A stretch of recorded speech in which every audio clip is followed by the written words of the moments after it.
ஊர் என்னும் செழுமையான நகரத்தில் வாழ்ந்த ஆபிராம் அமைதியான வாழ்க்கையில் இருந்தார்.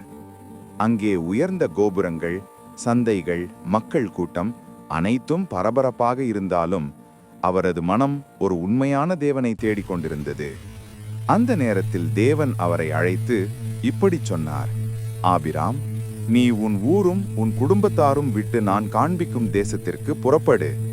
நான் உன்னை ஆசீர்வதிப்பேன், ஒரு பெரிய ஜாதியாக ஆக்குவேன். அந்த வார்த்தைகள் எளிதானவை அல்ல. அறியாத நாட்டிற்கு போவது ஒரு பெரிய சோதனை. ஆனால் ஆபிராம் பயப்படவில்லை. தேவன் மீது நம்பிக்கை அவரின் ஒரே பலம்.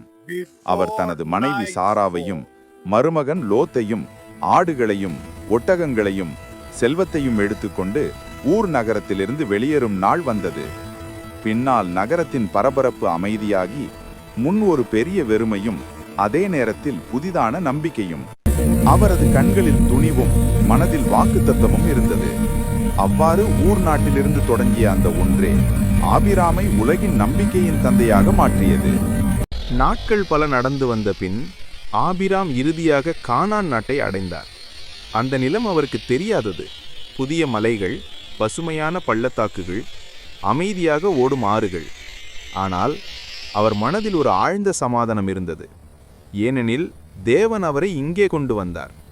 அந்த நேரத்தில் தேவன் அவரிடம் தெளிவாக சொன்னார்: இந்த தேசத்தை உன் சந்ததிகளுக்கு நான் தருகிறேன். இந்த வார்த்தைகளை கேட்டபோது ஆபிரகாம் அங்கேயே ஒரு பலிபீடம் கட்டி நன்றி செலுத்தினார். அவர் எங்கு சென்றாலும் தேவனை துதி செய்வதை மறந்ததில்லை. ஆனால் விரைவில் கானான் நாட்டில் பஞ்சம் வந்தது. உணவும் தண்ணீரும் குறைந்தது. மக்கள் அச்சத்தில் இருந்தார்கள். ஆபிரகாமும் தனது குடும்பத்திடம் ஒரு கடினமான முடிவெடுத்து தற்காலிகமாக எகிப்துக்கு செல்ல வேண்டி வந்தது. இந்த குறுகிய கால சோதனையிலும் ஆபிரகாம் தெரிந்து கொண்ட ஒரு முக்கிய உண்மை என்னவெனில், தேவன் வழி நடத்தினால் வழி மறைந்தாலும் பாதுகாப்பு எப்போதும் இருக்கும். இது கானான் நாட்டில் ஆபிரகாம் அனுபவித்த நம்பிக்கையின் ஆரம்ப பாடம். கானானில் காலம் சென்றபோது ஆபிராமும் அவரது மருமகன் லோத்தும் மிகுந்த செல்வம் பெற்றனர். ஆடுகள், ஒட்டகங்கள், மேய்ப்பர்கள் அனைத்தும் அதிகரித்ததால் அவர்கள் வாழும் நிலம் இருவருக்கும் போதாமல் தொடங்கியது.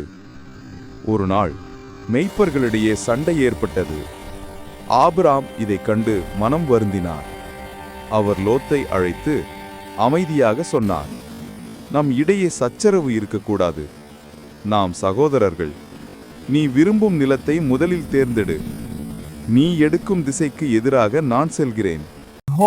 லோத்து சுற்றி நோக்கி பார்த்தார். பசுமையும் நீராலும் நிறைந்த சோத்தோம் பள்ளத்தாக்கு கண்களை கவர்ந்தது. அவர் அந்த அழகான நிலத்தை தேர்ந்தெடுத்தார். ஆபிராம் வறண்ட மலைப்பகுதியில் அமைதியாக தங்கினார். லோத்து பிரிந்து சென்ற பிறகு தேவன் ஆபிராமை உயர்ந்த இடத்தில் நிறுத்தி சொன்னார்: நீ காணும் இந்த முழு தேசமும் உனக்கும் உன் சந்ததிகளுக்கும் என்றென்றும் உண்டு. லோத்துடன் பிரிந்த பிறகு ஆபிராம் அமைதியாக இருந்தாலும் மனத்தில் ஒரு பெரிய கவலை இருந்தது. எனக்கு இன்னும் ஒரு மகனும் இல்லை. என் சந்ததிகள் எப்படி ஒரு பெரிய ஜாதியாக மாறுவார்கள்? ஒரு இரவு அவர் தனியாக இருந்தபோது தேவன் அவரை அழைத்தார். ஆபிராம், பயப்படாதே, நான் உன் கவசம். உனக்கு அளிக்கப்படும் பலன் மிக மிக அதிகமானது. ஆபிராம் நேர்மையாக கேட்டார்: கர்த்தாவே, எனக்கு குழந்தை இல்லை. என் வீட்டில் பிறரின் மகனே எனது வாரிசா? தேவன் மெதுவாக பதிலளித்தார்: இல்லை, உன் உடலிலிருந்து பிறக்கும் மகன் உன் வாரிசாக இருப்பான். பின் தேவன் அவரை வெளியே அழைத்தார். வானத்தை நோக்கி மேலே பார்க்க. இந்த நட்சத்திரங்களை எண்ண முடியுமா? அப்படித்தான் உன் சந்ததிகள் இருக்கும். அந்த நட்சத்திரங்களின் ஒளியில் ஆபிராம் எந்த ஆதாரமும் இல்லாமல், தெளிவான சான்று இல்லாமல் தேவனை முழுமையாக நம்பினார். அந்த நம்பிக்கையே தேவனின் கண்களில் நீதியானது என கணிக்கப்பட்டது. ஆபிரகாம் மற்றும் சாரா வயதாகி குழந்தை பெறும் வயதை கடந்திருந்தார்கள். இருந்தாலும் தேவன் அவர்களுக்கு ஒரு மகனை கொடுப்பேன் என்று வாக்குத்தத்தம் செய்தார். ஒரு நாள் தேவனின் தூதர்கள் ஆபிரகாமின் கூடாரத்துக்கு வந்தார்கள். அடுத்த வருடம் உன் மனைவி சாராவுக்கு ஒரு மகன் பிறக்கும் என்று சொன்னார்கள். இதை கேட்ட சாரா வயதான நிலையில் இருந்ததால் நம்ப முடியாமல் சிரித்தாள். ஆனால் தேவன் சொன்னார்: என்னிடம் செய்ய முடியாதது என்ன?